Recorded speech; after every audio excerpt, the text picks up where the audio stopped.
Always great catching up with my next guest, the number 10 ranked welterweight Geoff Neal, who we haven't seen fight since the fight against Ian Garry. Geoff, how's it going? It's going good, man. Just relaxing, man. How you doing? Not too bad. It's before the weekend. What do you got planned for the weekend right now? I know you don't have a fight booked, but anything cool going on? Not really too cool. I'm actually back home in Killeen right now, just chilling with family, and I might see some old friends I haven't seen in a few years. Probably hang out with them a little bit tonight. Okay, Nothing too serious. that's good. Sounds great. How's everything going with you health-wise and everything? I know you weren't injured or anything going into your last fight, but everything A-okay? I imagine you're back in the gym training and all that full force. Yeah. Everything's good. Health wise, like I took no. I was healthy before that fight, and then I didn't take pretty much any damage that fight, so I just hopped back in the gym right after, just waiting for the next one. Let's talk about the fight against Garry. Just overall thoughts on your performance, what he brought to the table. What did you sort of take away from that loss against Ian Garry? Man, I don't know. It's I mean, personally, like I thought he did run a lot, but just as far as like what I could have did more, but it was just tough to do more, just like because he's still a dangerous fighter, even though he was running the whole time. Like I just knew that I couldn't just jump forward and just like start swinging and just try to like cut him off and like get him out of there because he like I said, he's a rangy fighter, so he would have probably caught me on the way in. I don't know, just looking at things like you know what I mean. In retrospect, you think you have all the answers, but no, I just could have did more. I was healthy, I was in shape. The weight cut was real easy. Like I was probably in the best shape I've been in a long time. So it's just I'm kind of upset with myself that I didn't go out there and just get to show that. But it is what it is. Well, it must have been tough too with the height and reach a little bit. Was it tough to get on the inside? It kind of looked like that in the fight a bit. I mean, if he would actually like, I mean, it was just tough. It wasn't even his reach because had a longer reach than him. He Mhm. was just a little taller, and he just kept on moving. Like I couldn't. Anytime I would come in, and then I would like rush in, and then we'll get clinched up on the cage, and it was hard to get his arms or his height. Like he was just hanging on my shoulders, so I couldn't just like break free and like rip punches like I wanted to. It was a tough fight. He kind of fought me just like Neil Magny did. Did you kind of get the sense he was just trying to win on points? Like it didn't seem like he was trying to go for the finish on you or have you in any sort of danger. And I'm sure that's frustrating as well because you know that obviously the judges are counting points as the rounds are going on because he's landing shots, but then he's sort of moving out too. Yeah, I'm for sure he was just trying to win on points. There's like I didn't feel any kind of like real aggression from him. Like you mean like a as far as like what a fight is, I didn't feel that energy from him the whole time. So he played it smart. I can't hate on the guy. Just I was just expecting a little bit more, but it is what it is. I could have did a little bit more. How were you two after the fight? Did you get a chance to talk to him? I know, like on your end, it wasn't that personal or anything like that, but obviously, it seemed like more people were offended on behalf of you. But what were Yeah. things sort of like after the fight? I mean, after the fight is after the fight. I said like a few words to him after the fight, but nothing much. You know what I mean? Outside of what we said in the cage, nothing else. It looks like he's obviously angling for a fight with Colby Covington. Do you think that is the next fight? It seems like a no brainer for both guys. I think. Yeah, I mean, yeah, I mean that makes sense. Like I want to see it honestly. Mhm. Is it? But yeah, that's good for him. Have you been seeing kind of the back and forth? Like Colby will post a video, then Ian will post a video. Have you been seeing any of that stuff online? No, I see one video that Kobe had posted and he mentioned me in it, and like kind of like took some shots at me, and I was like, Dad, what the hell I do? I'm chilling. I just lost a fight. Why you coming at me? Well, yeah, but it was. You have to admit it was a bit clever where he had like you in a kitchen or whatever because Yeah, no, obviously you're a server and stuff. I wouldn't have thought you got like too offended by that. No. no, it was funny. Yeah. I thought it was pretty funny. Yeah. No, fair enough. And then obviously we mentioned it there. You're in the gym training. Any news on when you want to fight next? Like if you could kind of pick and choose, when would you like to have that next fight? I'm thinking July or June. Okay. I don't want to hop in too soon. I got a lot of stuff that I'm handling right now. I mean, August preferably too. You know what I mean? Like I'm thinking like July, August, and then after July, August, try to get one in December. Okay. That makes sense. So I'm assuming international fight week could be a bit too soon. That's end of June. Would that be pushing it too much? End of June, not too much. I could probably swing a fight end of June, but we'll see. Like if I get offered a fight on international fight week, I'm going to take it no matter what. So but July and August are like my preference, but International Fight Week, yeah, I'll do that. Because they're probably gonna have to pull out all the stops and kind of stack that card too, and they've kind of went all in on UFC 300. Like we're seeing 301. I don't know if you've seen the card there. Not that strong of a pay-per-view, so I imagine they're gonna want guys like yourself on that International Fight Week card, right? Yeah, I'm down. If they hit me up and they want me there, I'll be there. Okay. And any opponents in mind for your next one? Anyone stand out just looking at the rankings or anything like that? I mean, I've been thinking about Sean Brady or like since Gilbert. I think he just lost one of those two. You know what I mean? Especially with Gilbert, he's coming off a loss. I'm coming off a loss.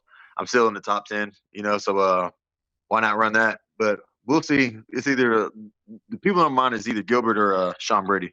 Okay. Well, if it's neither of those guys, I'll throw out another name to you. I don't know if it makes sense ranking wise, but would you want a rematch with Kevin Holland? For people who don't know, you two fought on the regional scene.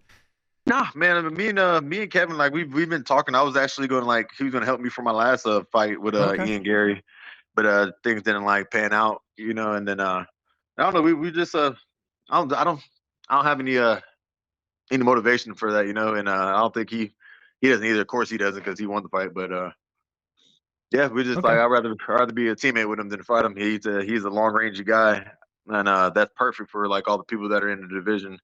Like a perfect training partner, so why not take advantage of that?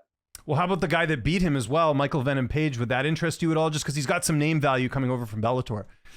Yeah, I mean it would. Just I want to see how it plays out. I want to see him get one more fight and and see how that goes. You know, him versus Kevin was like a favorable style matchup for him. You know, so we'll see how he fares if he gets that unfavorable style matchup. If you know what I mean, that dude that's going to grind and wrestle him and push him against the cage. Just want to see a little bit more. Yeah, that makes sense. Any worry with Burns just because he got knocked out in his last fight? Maybe he's going to want to take some more time off, or do you think the time he did get knocked out? Yeah, I forgot about that. I mean, dude, if you want to take some time off, August, that seems like a lot of time. I feel like I think that's enough time. Yeah. So I guess, kind of just thinking out loud here, Brady, because obviously Brady needs to fight. Like he was supposed to fight Luque, and then there's no one really available for him unless they wanted to run back that scheduled fight with Jack Della Maddalena. But so there's Brady, and then obviously Burns as well, but probably later, which wouldn't be bad for you either, because like you said, you're not in a rush to get back in there. Yeah, I mean, if it's not too soon, I'm gonna look at his post and talk to the matchmakers and see when he's trying to fight. But I'm down to fight him. Just somebody fucking say, yeah, let's go. Okay, there you go. No, I like it. The honesty there as well. And then as far as how the division's kind of playing out, are you surprised they haven't booked the title fight yet with Leon? Because no one really knows what's happening with the title. I gave up even paying attention to that shit. Honestly, I don't know what's going on. I thought it was a no-brainer on his next fight, but it's just going here, there, and then I don't even know what's going on. It's a hot mess, for real.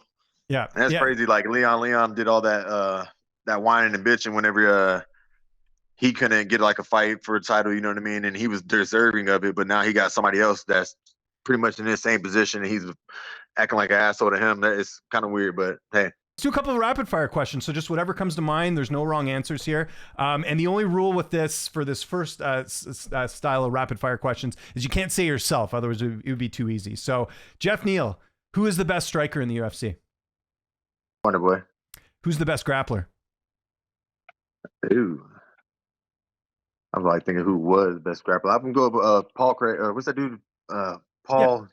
Yeah. Is it Paul Craig? Yeah, you're right. Paul Craig. Yeah. Okay, who is the funniest fighter? Derek Lewis. Who would you want to have dinner with? Derek Lewis. Who would you want by your side in a street fight? Derek Lewis. Who has the highest fight IQ? And don't say Derek Lewis. No, no, I can't do that. Ooh. I would say Volk, but even though he just lost, but I think Volk has one of the highest fight IQs. What's a dream fight? Or John Jones. Actually, John Jones. I take that back. Okay, we'll go with John Jones. What is a dream fight you'd like to see in the UFC? Dream fight. Honestly, it's not like a super. It is like a Adesanya and John Jones. I want to see them actually fight. Are you going to UFC 300? I know sometimes they bring out guest fighters and stuff. Is that something that you've been contacted about? They haven't contacted me about it, but I'm gonna see if I could when is the 300? It's in 2 weeks or next week? It's next Saturday. Oh shit! Goddamn. So I'm guessing no, but unless you can pull something together there, but nah, I'm playing. I'm gonna chill here and pay that $90 to watch it. Do you think fighters should get like a discount code Yes. since you do fight for the promotion? Yes, I think that's an easy question. Yes. or even, you know what? I honestly think For free. like, yeah, It should be for free. I agree. But also I think even for like just in general, I think they should give you the option. If you're going to buy every pay-per-view, they should let you buy it in bulk and get a cheaper rate. You know what I mean? Something. I mean, just me paying that whole full price every pay-per-view. Or even Fight Like, Pass, do you like want to me go to- study film on your opponent. Like you have to buy Fight Pass. We don't got to you? pay for that. Yeah. Hey, I don't know. I'm just happy to be in the UFC. I'm just For sure. So take me through sort of your day-to-day now that you don't have a fight book, because I know you can obviously get to other things that you couldn't. You're in the gym training and working out and doing all that stuff, but what's like, how does it differ from when you have a fight booked? I eat way more.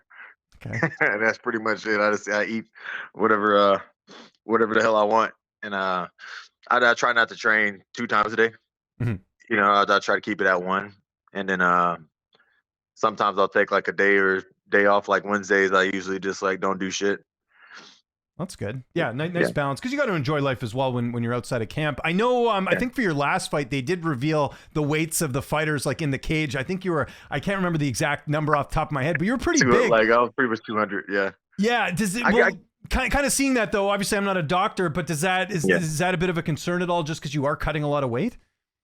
It's not. It's really not that bad. Like so, like I spend my whole camp, and then like whenever I'm like in shape at like because preferably I want to be like 195. Mhm. You know, like but this camp I was like 200 like 2 weeks leading up to the fight, and then fight week like everything started like shredding off. But it's my body was just used to being 200 pounds, so whenever I bulked back up, like if my body just went back to its natural weight. So like my natural weight's 200, so it's always gonna be 200 whenever it's fight week now. Gotcha. Okay. So yeah, I guess there's not much you can do there. Do you ever see yourself maybe moving up to 85? Like, you know, because again, like your metabolism can't be that good forever, right? Nah, I can't. But I do. But like I could still, I'm still making 170 healthy, you know what I mean? And it's easy. Like I missed weight that one time, but well, you had an illness, though. I think people forget that. That was the whole. Yeah, I mean, there was, and you'd never missed weight previously before that, so it's not like you're known for it, right? So no, not at all. And like this weight cut was easy, so like I'm gonna make 170 for as long as I want to make 170. You know, like eventually I'm gonna want to move up like towards the end of my career, but right now 170 is my weight class, and I make it healthy, so I'm gonna keep on doing it. And speaking of missing weight, just my last question: did you see Damon's opponent missing weight by 4 pounds today? I did 4 pounds. I think because he has to make 146, right? I believe on the limit because it's not a title fight, and he came in at 150. Did he not, or was it 150? Oh, that's ridiculous. Okay, I did down. Yeah. Did he fight lightweight before? He did fight lightweight before. No, but he's fought before at 45. It's just okay. It's one of those things where he came in at 150, so yeah, it was 4 pounds over. I just double checked. So I mean, Damon's better than me. I would have made him cut it or said to hell with it. But yeah, I mean, I hope he gets his ass whooped now. There you go. I mean, of course, I hope he's got his ass whooped. That's my teammate, but I hope he gets his ass whooped bad now. There you go. Agree with you there. Geoff, thanks for doing this. Really appreciate it. We'll be keeping tabs on when that next fight gets booked. But in the meantime, if you got anyone you want to thank or any sponsors you want to mention or any social media, I'll give you the last word. No, sir. I'm out of here. I appreciate the time, man.